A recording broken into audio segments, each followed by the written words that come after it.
¿Cómo están? Bienvenidos a Agenda Económica PM. Gracias por acompañarnos a esta hora para revisar lo que ha ocurrido durante un intenso día lunes, partiendo la semana, primer día hábil de este nuevo año. Vamos a comenzar con el dato que ha marcado, por cierto, esta jornada. Tiene que ver con el IMASEC que publicó el Banco Central, el indicador mensual de actividad económica del mes de noviembre pasado, y que mostró un crecimiento de la actividad de 14,3% por sobre lo que esperaba el mercado. Es un buen dato, sin duda, pero también marca una señal de preocupación. Hay que mirar con mesura, dicen los analistas, esta cifra fundamentalmente porque el dinamismo del consumo debería empezar a caer en los próximos meses y estas cifras probablemente no las veamos ya durante este año 2022. Los detalles en la siguiente nota. Ya son 8 meses en que la economía chilena crece a buen ritmo y se empina por sobre los 2 dígitos. Así lo demostró el IMASEC de noviembre, que anotó una expansión de 14,3%, sobrepasando lo esperado por el mercado. Eso significa que la actividad económica se está retomando y se está retomando en prácticamente todos los sectores. Eso creo que es una muy buena noticia. La cifra de noviembre respondió al crecimiento de las áreas de servicio y comercio y además ayuda a consolidar las proyecciones del Banco Central, que estima un PIB de entre 11,5 y 12% para 2021. Pero ¿se está reflejando este crecimiento de la economía en el día a día de las personas? Poco a poco nos hemos recuperado después de la pandemia. Ha habido un poco más fluido de gente. Ahorita esperemos que el mes de enero siga subiendo las ventas. En su último IPOM, el Central dio cuenta que todavía hay una parte de la liquidez del IFE y de los retiros en las cuentas de las personas. Es eso precisamente lo que explica el dinamismo en el consumo. Pero los miles de millones de dólares que ingresaron a la economía en algún momento se irán acabando y eso va a desincentivar la compra de bienes y servicios, algo que potenciaría una desaceleración. No vamos a volver a ver las tasas de crecimiento que hemos visto este año, efectivamente es así. Pero sí creo que como país tenemos la posibilidad de mantener ritmos de crecimiento entre 3 y 4. Además, las bases de comparación de los próximos meses se tornarán más exigentes y en ese escenario, los expertos recomiendan analizar las mediciones venideras de forma independiente. Vamos a ver tasas de crecimiento que van a aparecer como extraordinariamente a la baja. Hay que mirar con cautela y no sobreinterpretar esas caídas. Pero hay que mirar otras cifras y en ese sentido la actividad mensual desestacionalizada puede ser un mejor reflejo de cómo efectivamente se está comportando la economía. Se estima que el IMASEC de diciembre comenzaría a reflejar una baja del indicador, llegando incluso a 9%. Sin embargo, hay quienes creen que los 2 dígitos se mantendrían hasta marzo, producto de los meses de verano.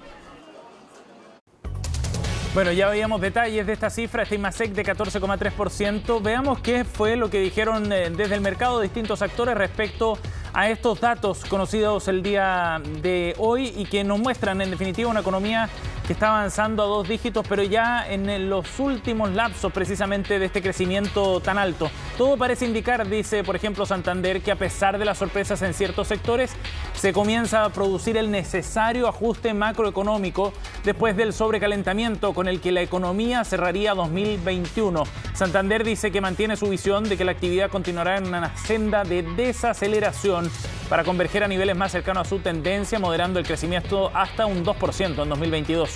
Es lo que plantea este banco. Vamos a seguir revisando otros detalles. Precisamente el análisis a continuación de Inversiones Security muestra en una línea similar que en definitiva, tras la significativa recuperación que hubo en los últimos meses debido a la reapertura de la economía, exacerbada por estímulos monetarios y fiscales, habría llevado al PIB a finalizar el año anterior con una alza cercana al 12%. Inversiones Security dice que la actividad económica mostraría una estabilización en el margen sin descartar una leve caída incluso en los próximos trimestres. Dado lo anterior, su pronóstico para el PIB de este año 2022 es de 1,5%. Y cerramos esta revisión viendo qué fue lo que dijo Pacífico Research al respecto. Ponen énfasis también en este proceso de desaceleración de la economía, de la actividad que es coherente, dicen, con el desvanecimiento del impulso que ofrecían las cifras de movilidad y la reducción de transferencias a los hogares. Prevalece una creciente sustitución de bienes por servicios por parte de los consumidores, dice en este análisis. La actividad agregada continuó creciendo por sobre el potencial. Es lo que concluye Pacífico Research. Bueno, vamos a profundizar en este tema, sobre todo tratando de proyectar qué es lo que podría venir en los próximos meses. Estamos en contacto con Carolina Gunwald, economista jefe de Banchile Inversiones. Gracias por el contacto, Carolina, muy amable. Hola Sebastián, de nada. Gracias por conversar con nosotros. Primer día hábil del año. Exactamente. Feliz año para ustedes. Sí. Carolina, feliz año para ustedes también. Bueno, este número estuvo por sobre lo esperado. La encuesta de expectativa mostraba un crecimiento proyectado en torno a 12,1% para el IMASEC de noviembre. El rango es un poco mayor. ¿Qué lo explica, Carolina? Mira, nosotros teníamos un poquitito más, teníamos 13,5% proyectado para el mes de noviembre.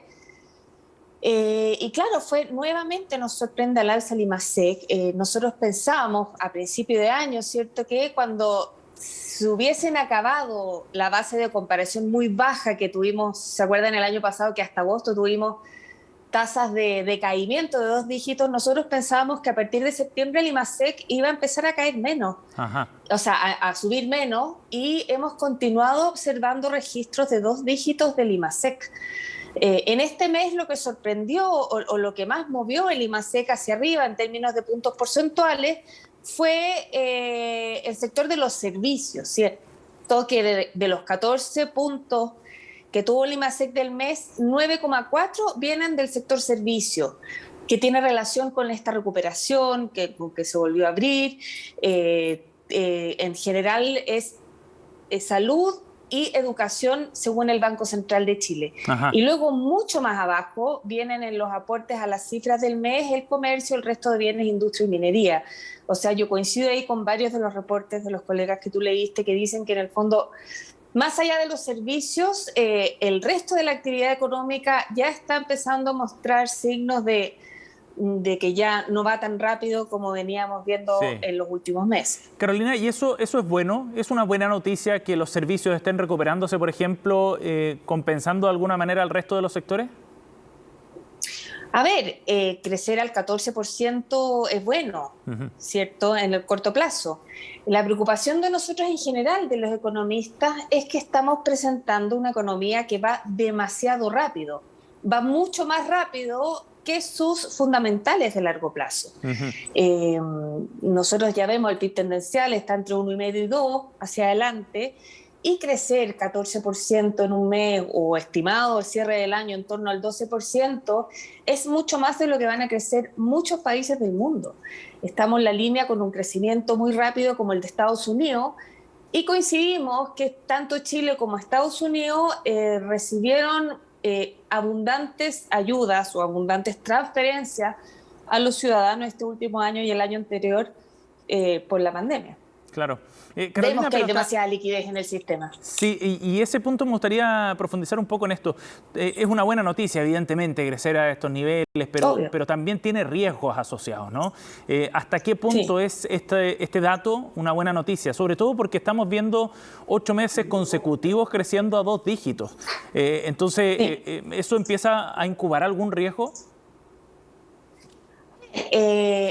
Lo que yo más veo aquí es que si uno se empalma, ¿cierto?, con lo que dijo el último informe de política monetaria en diciembre, el IPOM dijo que ya hemos sobrepasado la brecha de capacidad. ¿En qué sentido? Que Chile va creciendo más rápido de lo que la economía puede crecer. Claro. Esto, lógicamente, a largo plazo o a mediano plazo, incuba desórdenes macroeconómicos, por ejemplo, la inflación. Hoy día también salió la encuesta de operadores financieros del Banco Central y vemos que a 2 años las expectativas de inflación están en 4,1%. Eso es una inflación que va muy por sobre lo deseable por el Banco Central. Y si el Banco Central ve que la economía tiene brechas de capacidad que ya están copadas y una inflación que avanza rápidamente, eso significa alza de tasa. Más que lo que dice el IPOM, no sabemos. En el IPOM dice claramente, en el fondo, que este corredor de tasa de política monetaria que te publican sí puede ser modificado dependiendo de cómo va la coyuntura. Y no olvidemos que ese mismo IPOM dice que el año va a cerrar entre 11,5 y 12. Y con este dato de IMASEC, para que este año cierre en 12, máximo tiene que crecer diciembre 11%. Ajá. O sea, entonces, si es que me parece que estamos un poco en la quema. En diciembre, si tuviéramos un crecimiento por sobre ese 11% que planteas tú, ¿eso significaría que el Banco Central podría analizar una respuesta de nuevo más agresiva o ir acelerando sus planes? Siempre que se traduzca en mayor inflación, sí. Ya. En una inflación que va más... recordemos que el Banco Central chileno tiene una meta de inflación, no de actividad, no como el Banco de Estados Unidos que tiene las dos cosas en su regla, ¿cierto? Del Banco Central, que es inflación y empleo. Yo creo que sí, o sea, si la actividad avanza mucho más rápido de lo que la economía lo permite, eso es una presión inflacionaria. Y si estamos avanzando más rápido de lo que se estimaba en el informe de política monetaria de diciembre, también es un riesgo de presión inflacionaria. ¿Por qué es tan riesgoso esto? Porque estamos viendo, o por lo menos este año, esta recuperación brutal que ha tenido Chile, que es muy bueno recuperar, hay gente reactivando actividad, ¿cierto? No olvidemos que es una recuperación que está bastante amparada en la gran liquidez, es un desahorro. Se echaron al sistema 50.000 millones de dólares por los retiros de los fondos, más el tema del IFE. En el fondo es una recuperación amparada en el consumo, ¿cierto? Mayormente, claro. Pero es un consumo que no viene de mayor trabajo o de mayor generación de empresa o de mayor realización de proyectos. Es un consumo que viene del desahorro. Entonces, si tú consumes porque estás desahorrando, no es lo mismo que si tú consumes porque estás generando actividad. Sí. Eso es lo que te produce no me gusta hablar de recalentamiento todavía porque me parece que es un poco pronto, pero si seguimos así, para allá vamos a ir. Sí, ese punto también es interesante. ¿Por qué no hablar de recalentamiento? ¿Qué es lo que debería pasar o qué signos son los que ustedes mirarían para calificar a la economía chilena como una que estuviera sobrecalentada? O sea, vamos para allá. Pero a mí me parece que no está establecido en economía qué es corto plazo y qué es largo plazo y qué es pronto y qué es muy, muy tardío para levantar sospechas. Pero sí. A mí una sospecha me dice lo mismo que dijo el IPOM de diciembre, que ya estamos pasados de la brecha de capacidad. Ahora, sobrecalentamiento, me parece que eso depende un poco de qué tan persistente es la situación. Nosotros esperamos que luego del primer semestre de este año ya la cosa debería empezar a bajar un poco la actividad, en el sentido que se estima que todavía hay aproximadamente 1/3 de estos retiros de fondos previsionales aún en cuenta y que podrían empezar a gastarse durante la primera parte del próximo año. Sí. Dependiendo, obviamente, que el IFE no se alargue, cosas de ese tipo. Bueno, claro, por ahora al menos se terminó el IFE ya en diciembre, veremos qué es lo que dice el gobierno entrante, pero el mercado laboral también ha dado señales de recuperación importantes. Sí, en 7,5 fue la cifra del 31. Claro, que es que nosotros teníamos para el cierre de año un desempleo en torno a 8, o sea, nos sorprendió un poquitito de manera positiva. Y también, según entendí, estas cifras de empleo vienen con una mayor creación de empleo asalariado. Sí. Y eso también es una buena noticia. Sí. Entonces, por lo mismo, hay que ver qué viene hacia adelante, cómo se empiezan a recuperar los nuevos empleos que vengan. Hay que ver si, o sea, por ahora en nuestro escenario, y me atrevería a decir que el de muchos de los colegas no está contemplando nuevos cierres, nuevas cuarentenas, pero todo esto es información en desarrollo, digamos. Todavía. El mismo IPOM dice que las proyecciones o sus trayectorias de tasa política monetaria contemplan como supuesto base lo que se estableció en el informe de finanzas públicas, que es una reducción muy importante del gasto fiscal para este año. Sí. Eso también hay que ver de qué manera se resuelve. Falta Carolina, mucho todavía. Hablábamos de lo que viene para el otro año también. Nos gustaría entrar en ese ámbito. ¿Qué es lo que están proyectando en Banchile sobre la velocidad de la desaceleración? Se sabe que hay un frenazo, pero ¿cuándo y cómo podría darse? Mira, nosotros pensamos que el año lo estaríamos cerrando en un 1,8%, ¿cierto? Que es más de lo que tiene el IPOM. El IPOM tiene una actividad más negativa para este año. Y nosotros pensamos que la actividad amparada o solventada en el consumo va a seguir fuerte durante la primera parte de este año. Nosotros creemos que la desaceleración se va a venir ya más hacia el segundo semestre. Eso es más o menos la estructura que nosotros tenemos, y también el alza de tasas del Banco Central de Chile. Nosotros creemos que se va a subir durante toda la primera parte del año.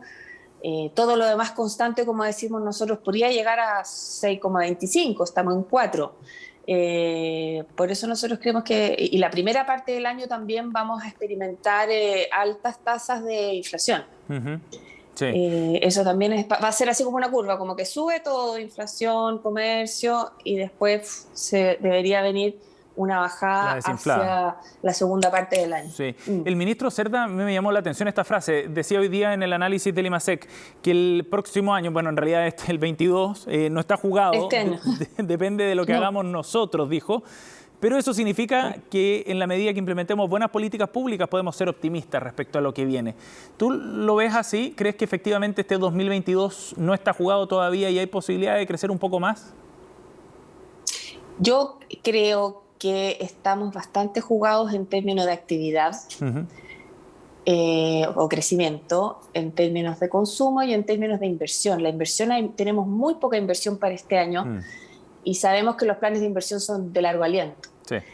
Lo que sí no está jugado es la parte más financiera, ¿cierto? El tema de las tasas, el tema del tipo de cambio, el tema de todo lo que tiene que ver con el riesgo país. Y ahí yo coincido con el ministro Cerda, que me imagino que él como ministro de Hacienda, al referirse a las políticas públicas, se está refiriendo al financiamiento.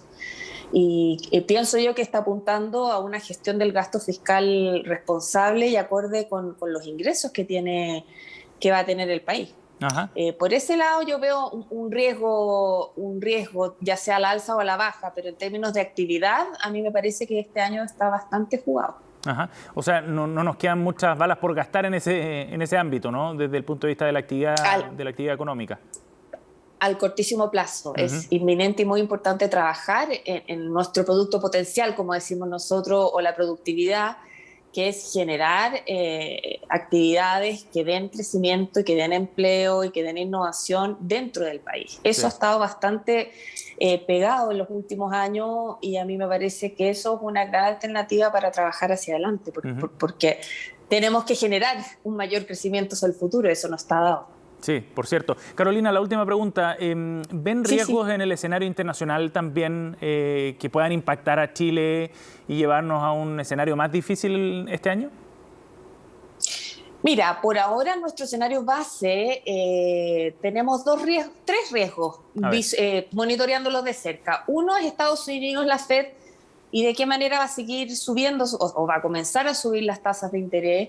Si esta subida de tasas de interés es más pronta que lo estimado y a montos más altos de lo estimado, eso es un riesgo para Chile, porque encarecería también nuestras tasas rápidamente.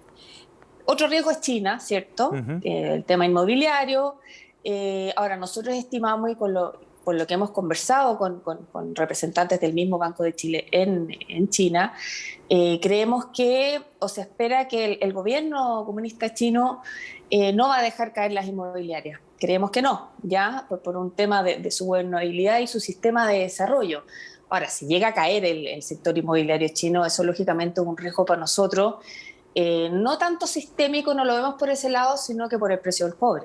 Claro. China es uno de nuestros grandes compradores de cobre y si se cae el precio del cobre fuerte, eso es un golpe duro a nuestras finanzas públicas. Esos son 10 riesgos. Y otro riesgo importante que siempre va a seguir presente es el tema del COVID, ¿cierto? De las nuevas variantes que puedan seguir surgiendo. Ahora, nosotros pensamos, y lo que hemos conversado con autoridades de salud o con gente que sabe estos temas, es que probablemente este tema del coronavirus va a ir mutando hacia algo muy contagioso, pero muy poco letal. Entonces, por ese lado, nuestro escenario base, por lo mismo, como te decía antes, no tenemos contemplado nuevos cierres, grandes cierres, ni en puertos, ni en actividad, pero lógicamente si alguna de esas tres cosas pasa, es un impacto a nuestra economía local. Sí, que está muy abierta y expuesta a lo que suceda afuera. Carolina, muchísimas gracias por conversar. Como ha sido los últimos años. Dale, Sebastián, encantada. Gracias, que esté muy bien. Hasta luego. Chao. Bien, nos vamos a ir a una pausa. Nos queda nuestro segundo bloque aquí en Agenda Económica. Volvemos de inmediato.